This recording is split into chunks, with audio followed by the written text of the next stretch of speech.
안녕하세요. 최종원입니다. 6월 15일 남북 기념일 앞두고서 북한이 아주 쌩 난리를 치고 있습니다. 현재 남북 관계가 아주 남보다 못한 관계가 돼버렸죠. 시작 전에 하단에 있는 구독과 다운 버튼 눌러주시고 사건의 해결 가능성 그리고 현재 상황과 방산주가 어디까지 이어질 것인지 같이 한번 보도록 합시다. 그럼 시작합니다. 일단 사건을 간략하게 요약하게 되면은 북한이 나오고 있는 태도에 대해서 이해를 해봐야 된다라는 겁니다.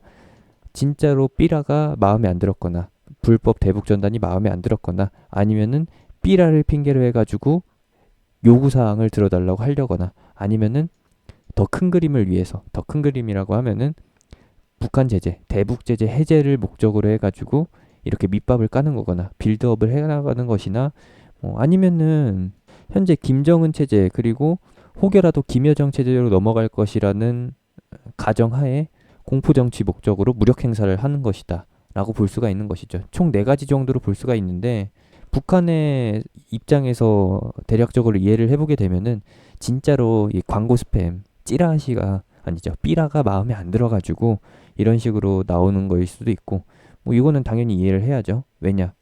저나 여러분들이나 하루에 수십 통씩 오는 광고 스팸 문자 마음에 안 드는 거는 다 똑같잖아요.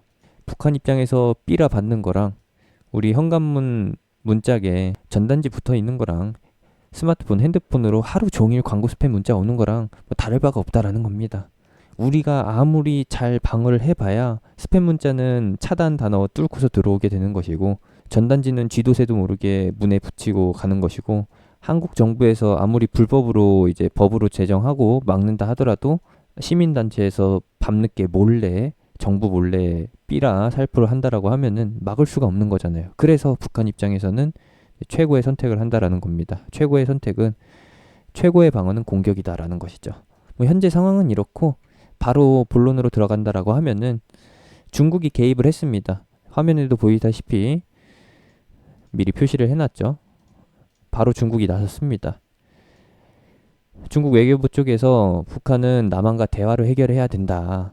지금 이렇게 관계를 악화한다라고 하면은 남과 북이 또 한 번 거리감이 생기게 되는 것이고 그러면은 한국이 북한을 핑계로 중국과 좀 관계를 좁히는 것, 한국이 북한을 핑계로 미국과 멀어지는 것, 요것에 대해서 좀 흐지부지 될 수가 있기 때문에 중국 입장에서는 한국과 미국을 떼어놔야 되는 입장이란 말이죠. 그런 술수를 계속해서 펼치고 있고 그러다 보니까 이렇게 남북 관계 개선 쪽으로 좀 도움이 되는 발언을 했다라는 겁니다. 사실 중국이 형이고 북한이 한참 손 아래인 동생인데 형이 하라고 하면은 못 이기는 척 해야죠. 대신에 바로 즉각적으로 상하 복종 관계에 있는 게 아니기 때문에 어느 정도 시간 끌기는 있을 거다라고 봅니다. 왜? 북한 입장에서는 중국의 뜻을 거스르기도 좀 그렇잖아요. 왜냐? 대북 제재의 망을 뚫고서 계속해서 북한을 지원해 주는 게 중국이기 때문에 중국의 말을 간과하고 넘어갈 수가 없다. 무시하고 넘어갈 수가 없다라는 겁니다. 그래서 1차적으로는 한국에서 삐라에 대해 불법으로 지정을 하고 법 제정을 해서 봉합을 시킨다라고 하면은 북한 입장에서는 명분으로 내세웠던 이 대북전단 삐라에 대해서 삐라 사건에 대해서 더 이상 언급할 수가 없는 단계에 들어가는 것이고 북한의 목적이 삐라 차단이 아니라 실제로 이 다음에 있다라고 한다면은 무언가 요구 사항이 있다라고 한다면은 다음 액션으로 이어질 게 뻔합니다. 근데 대신에 이번에 중국이 갑작스럽게 튀어나와서 중재를 하기 때문에 이 다음 단계로 넘어가는 것은 차단이 됐다라는 거예요. 그러면은 삐라에 대한 법 제정이 완료가 되고 남한 쪽에서 조치를 완벽하게 봉합을 짓는다라고 하면은 그러면은 일단은 대북주에 대한 불확실성 하나는 제거가 된다라는 것이죠.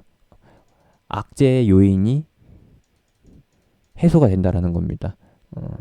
일단 내부적 요인이라고 하면은 삐라의 법 제정, 불법으로 제정하는 것이고 그리고 외부적 요인이라고 하면은 이제 북한이 태도를 바꾸느냐 마느냐 요 차이라는 건데 아직까지는 우리 국회에서 추진을 하고 있지만 삐라에 대해서 불법 법으로 제정하지 않은 단계이기 때문에 아직 완료가 안 된 단계이기 때문에 시간차에 의해서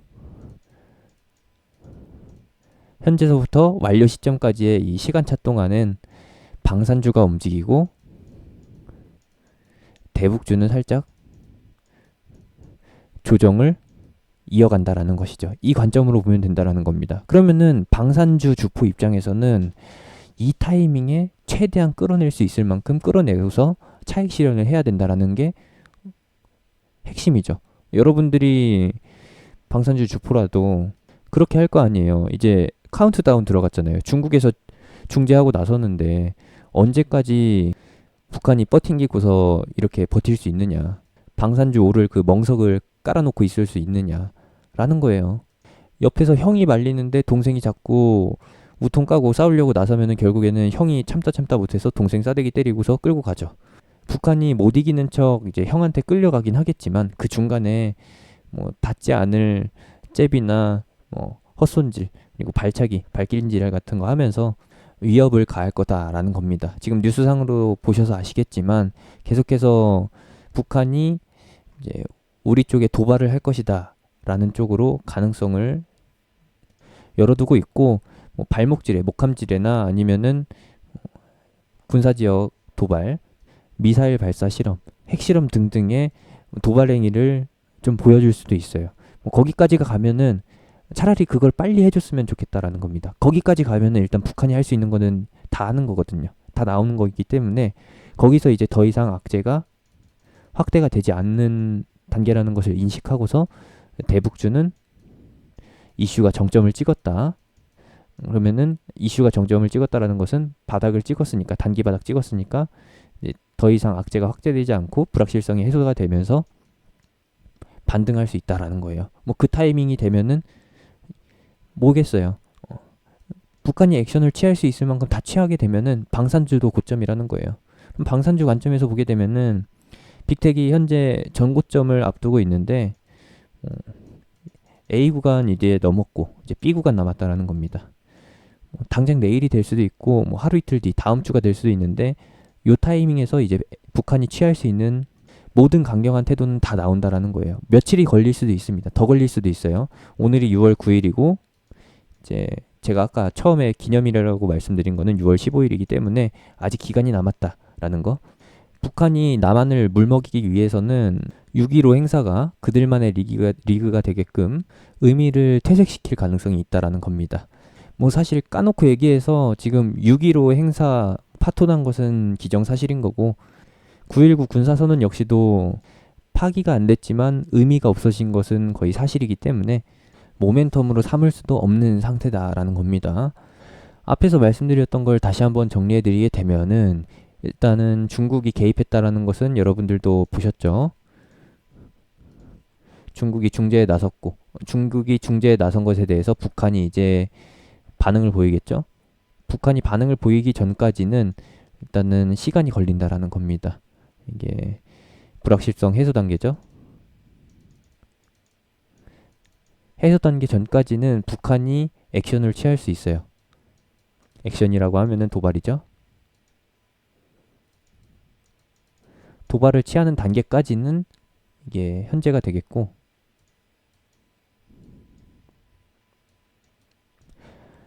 도발을 취하고 나면은 이제 더 이상 할 수 있는 게 없기 때문에 정점을 찍는다. 빅텍이 올라갈 수 있는 이슈의 정점이 나오게 되는 것이고 빅텍이 무너짐과 함께 이제 북한에 관련된 악재가 완전히 다 노출이 되면서 노출된 악재는 더 이상 악재가 아니기 때문에 불확실성 해소로 인해서 이슈도 해소되고 빅텍이 상승할 수 있는 방산주가 상승할 수 있는 이슈도 끝나게 되는 것이고 반대 관점에서 보게 되면은 대북주 역시도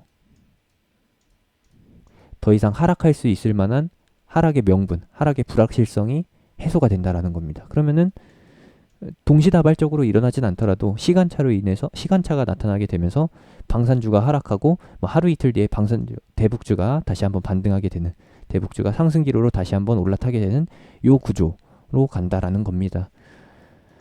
절대적으로 동시에 나타날 수가 없어요. 그 정도로 합이 잘 맞는 방산주와 대북주 흐름이 아니기 때문에 1차적으로는 빅텍을 포함한 스페코 등등의 방산주가 고점을 먼저 찍고서 하락 전환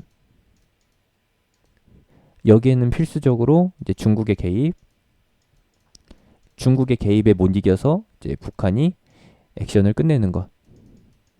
요게 첫 번째 전제 조건이 되겠고, 이렇게 나타나고 나면은 조만간 이제 대북주가 악재 해소 또는 불확실성 해소를 통해서 반등을 한다라는 거. 이렇게 봐주시면 되겠습니다. 이렇게 해서 결론까지 다 말씀을 드렸고요. 대북주 하나하나 다 살펴볼 필요가 없습니다. 이번 악재 터지고 나서, 이번 이슈 터지고 나서 똑같은 단기 하락 조정이 진행되고 있기 때문에, 가격 조정이 진행되고 있기 때문에 뭐 볼 필요도 없을 것 같아요. 사실 빅텍 차트 보여드리는 것도 그냥 배경이 필요해가지고 보여드리는 거지, 이슈 관점에서 그리고 타이밍적으로 해서 봐주시면 될 것 같습니다. 그러면은 이 타이밍에 빅텍, 방산주 단기 시세 한번 노려볼 수 있느냐? 예, 맞습니다. 노려볼 수 있어요. 북한이 액션을 취하기 전까지, 중국의 성화에 못 이겨서 태도를 바꾸기 전까지는 방산주가 한 번 더 상승할 포인트가 나오긴 하는데, 이 자리에서 바로 상승한다라고 장담을 못하기 때문에 매수하시라고 적극적으로 말씀드리진 못하는 거고요. 뭐 기존 보유자 관점에서의 대응 영역인 거고, 신규 관점에서는 당연히 이제 꺾일 빅텍보다, 한번 고가를 높이고서 꺾일, 완전히 하락 전환할 빅텍보다는 방산주가 아닌 대북주를 볼 타이밍이 훨씬 더 나을 것 같다. 아니다. 훨씬 더 낫다. 그렇게 하는 게 맞다. 라고 말씀드리고 싶었습니다. 반대로 말씀드리게 되면은 빅텍이 한 번 더 슈팅을 보이는 동안 대북주의 가능성, 모멘텀이 좀 축소되기 때문에 대북주가 추가 하락할 가능성도 열려 있다라는 것이고, 대북주가 한 번 더 내려준다라고 하면은, 가격 조정이 한 차례 더 진행된다라고 하면은 거기서부터는 이제 유효한 관점이다. 앞에서 말씀드렸던 타이밍적인 거, 그거 비교해 보면서 신규 진입 자리나 아니면은 추가 매수 관점 한번 확인해 보시면 좋을 것 같습니다. 물론 대북주가 중심입니다. 마지막으로 한마디 더 말씀드리자라고 하면은, 일단은 대북주의 악재가 뜬 건 맞아요. 근데 이 대북주 악재로 인해서 이전에 김정은 사망설이 돌 때처럼 시장이 하락하는 게 아니기 때문에, 그냥 이번 악재는 대북주와 방산주만의 이슈이기 때문에 시장 하락의 해지로서 부각받지는 않습니다. 대북주가 하락할 때 방산주가 상승하는 요 관계인 것이지, 요 관계가 한 번 더 입증이 된 것이지, 김정은 사망 찌라시설이 돌 때처럼 시장이 하락하는 단계에서 주목받는 게 아니므로, 시장 하락한다고 방산주 사는 그런 일은 없었으면 합니다. 제가 운영하는 무료 카톡방은 하단에 있는 링크, 댓글에 있는 링크, 영상 끝나고 나오는 아이콘 타고서 들어오실 수 있고요. 방산주에 대한 매매 포인트를 잡아드리지는 않습니다. 대신에 시황을 통해서 직접적으로 어떤 종목을 지칭하면서 대북주에 대한 포인트를 잡아드릴 것은 확실하기 때문에 의향 있으신 분들은 들어오시면 됩니다. 무료 카톡방입니다.